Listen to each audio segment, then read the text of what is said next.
Dnes krátce po 3. hodině raní jsme přijali oznámení o dopravní nehodě, ke které došlo na dálnici D1 v kilometru 164,5 ve směru jízdy na Brno.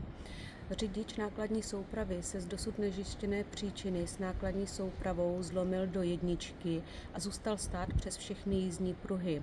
Krátkou chvíli poté do boční strany návěsu nákladní soupravy narazil řidič s dodávkou. Řidič dodávky utrpěl vážná zranění, kterým na místě podlehl. Zranění utrpěl také řidič nákladní soupravy, který byl převezen do nemocnice.